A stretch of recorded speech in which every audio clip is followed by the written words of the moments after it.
Assalamualaikum warahmatullahi wabarakatuh. Saudaraku kaum muslimin dan muslimat, saudara sebangsa setanah air dimanapun Anda ada dan berada. Berjumpa kembali dengan saya Abu Fikri dalam rangka bercerita tentang pengalaman puasa pertama di hari ini, tahun 2023 atau tahun 1444 Hijriah. Oh, ini hari pertama. Terasa sekali auranya luar biasa. Jadi Ramadan itu hasil katanya romad, membakar. Secara fisik, auranya beda. Getaran darah beda. Denyut jantung beda. Rasa batin beda. Kenapa saya katakan sedemikian? Kebiasaan saya di hari-hari lain, kalau badan sudah mulai naik, beratnya pun sudah mulai berbeda, tidak seperti biasanya. Biasanya, saya melaksanakan puasa minimal 3 hari, 7 hari, bahkan pernah 10 hari. Demi untuk menurunkan berat badan. Oh, mungkin Pak Abu Fikri banyak makan. Jawabnya iya. Ya namanya kita banyak saudara, banyak teman sahabat. Yang tidak dimakan bagaimana. Tapi solusinya adalah itu. Dan dalam puasa itu, ya biasa-biasa saja. Artinya tidak banyak beban. Baik getaran rasa diri, getaran darah, denyut jantung dan macam-macam, biasa-biasa saja. Tetapi di bulan Ramadan itu tidak biasa. Nah, disinilah ketahuan betapa puasa di bulan Ramadan itu memang betul-betul pembinaan fisik dan mental. Secara fisik, Allah membakar semua kerak-kerak dosa, kerak-kerak penyakit yang ada pada tubuh badan jasad kita. Namun, di dalamnya Allah berkehendak kita melaksanakan saum. Jadi ingat, antara Ramadan dengan as-saum itu tidak sama. Ramadan adalah momentum di mana Allah membakar tubuh badan jasad kita, membakar jiwa kita dari semua persoalan tidak baik, akan merontokkan semua penyakit diri, terutama dosa-dosa fisik. Nah, kalau as-saum, nah itu menahan, itu memenjarakan atau membelenggu. Membelenggu apa? Ya membelenggu setan. Setan yang mana? Setan yang nyata. Loh, kenapa ada kalimat setan yang nyata? Nah, karena selama ini kita mengartikan setan itu tidak nyata. Setan itu gaib. Padahal Allah berkali-kali, Rasul berkali-kali, bahkan kita berkali-kali mengatakan bahwa setan itu tidak gaib. Nah, coba lihat pada surat Yasin. Pada Kamis malam Jumat, biasanya kita rame-rame membaca surat Yasin. Nah, di situ tertulis ungkapan yang berbunyi, Alam ahad ilaikum ya bani Adam, ala ta'budu syaitan, innahu lakum adu mubin. Nah, itu dia. Aku sudah berkali-kali mengatakan kepada engkau, wahai anak Adam, jangan menyembah syaitan. Nah, ini Allah yang ngomong. Tentu melalui Rasulullah. Nah, omongan itu tertulis pada kitab Quran. Anda lihat, ada. Nah, mana itu yang dikatakan syaitan? Terlebih dahulu, jangan dulu syaitan kita bicarakan. Mari kita cerita tentang iblis. Terlebih dahulu, jangan iblis yang kita katakan. Mari kita bercerita tentang jin. Jadi jin itu adalah sesuatu yang ada, nyata, terasa, ada dianya pada diri kita. Jadi dia ada, terasa, ada dianya pada diri kita. Nah, apa itu? Dianya apa? Itulah sifat yang tidak baik yang ia ada di dalam tubuh kita. Tepatnya di dalam dada kita. Apa sifat itu? Nah, pertama, sifat pantang kelintasan. Nah, sifat ini kita menjadi kacau, kita menjadi galau, timbul iri dengki kita. Seketika kita melihat orang sukses, orang maju, orang berhasil.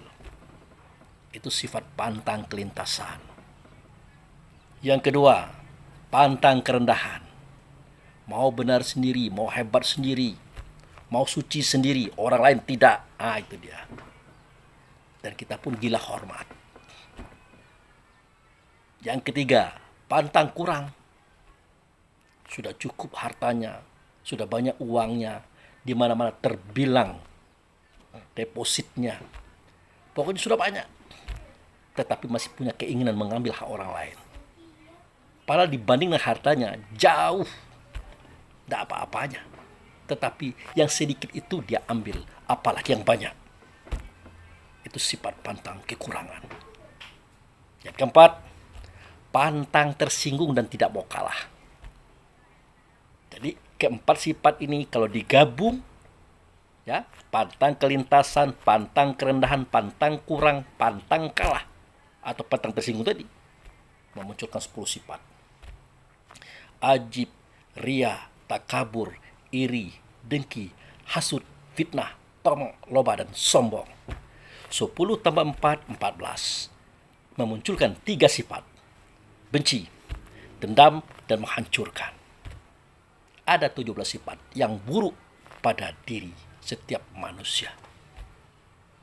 Terasa adanya, tersembunyi dianya, itulah jin. Oleh karena itu Allah dan Rasul memerintahkan kepada kita, asaumi, belenggu, jangan sampai bebas dia. Jangan sampai dia menjelma di suara kita, di kata kita. Biarkanlah dia menjadi jin. Memang jin itu alam dada. Memang manusia itu alam dada. Sesuai dengan ungkapan Allah dan Rasul pada surah An-Nas. Apa bunyinya? Qul a'udzu birabbin nas, malikin nas, ilahin nas. Kita diperintah berlindung kepada Tuhan manusia, Raja manusia, sembahan manusia. Dari apa? Min syaril waswasil khannas. Dari kejahatan was-was yang ianya ada pada manusia. Nah itu. Allazi waswisu fisudur. Was-was itu alam dada. Dada siapa? Ya dada kita. Sumbernya minal jinnati wan nas. Jadi was-was itu sumbernya adalah jin dan manusia. Nah kalau sumbernya itu ada, tentu dia berada di mana? Di dalam dada. Jin dan manusia alam dada. Yang Anda lihat ini adalah bukan manusia, tapi tubuh manusia. MANUSIA itu namanya manusia. Dianya manusia, alam dada. Itulah dia yang bersifat 4 tadi. Pantang kelintasan, pantang kerendahan, pantang kurang, pantang kalah. Digabung sifat ini menjelma dia menjadi 17. Yang punya sifat namanya manusia, yang sifat itu namanya jin. Karena dia menyertai kita, namanya jin korin. Itu yang perlu dipertahankan saudara. Jangan sampai lepas. Contohnya, kalau kita sudah mulai iri dengki kepada orang, mulai benci kepada orang, nah sudah mulai ingin berkhianat, hati-hati. Itu tandanya jin sudah mulai mengamuk dalam dada kita. Cukup kita berlindung kepada Tuhan manusia, Raja manusia, sembahan manusia. Jangan dikeluarkan dalam bentuk suara dan kata. Kenapa? Nah, kalau dikeluarkan bentuk suara dan kata, maka dia tidak tersembunyi lagi. Maka dia tidak jin lagi namanya, tetapi dia sudah berbisik-bisik. Itulah iblis. Kenapa dikatakan berbisik-bisik? Karena dia mengatakan orang lain, bercerita tentang orang lain, menjelekkan pribadi orang lain, tidak langsung kepada orangnya. Melainkan dia bicarakan itu di belakang orang yang bersangkutan. Itu berbisik-bisik, namanya iblis. Nah, seketika dia mulai melakukan eksekusi, tindakan menghancurkan, memunahkan, membinasakan orang yang dia dengkikan, maka itulah setan namanya. Nah, diperintahlah oleh Allah supaya kita membelenggu, menasaumi setan tadi. Makanya benarlah kata Nabi. Apa kata beliau? Jika datang bulan Ramadan, dibukakan pintu surga, ditutup pintu neraka, dibelenggu setan. Dibelenggu setan. Jadi surga tidak akan pernah terbuka kalau neraka belum ditutup. Neraka belum akan tertutup kalau setan belum dibelenggu. Nah, belenggulah setan itu. Mudah-mudahan neraka kita akan tertutup. Panas pemikiran, panas perasaan, panas perbuatan, insya Allah tidak muncul. Nah, kalau neraka tertutup, maka terbukalah surga. kebahagiaan hati, rasa dan diri, serta perasaan dan pemikiran. Indah rasanya, itulah bahagia sejati, itulah kekayaan sejati. Demikian saudaraku, terima kasih. Wabillahi taufiq wal hidayah. Assalamualaikum warahmatullahi wabarakatuh.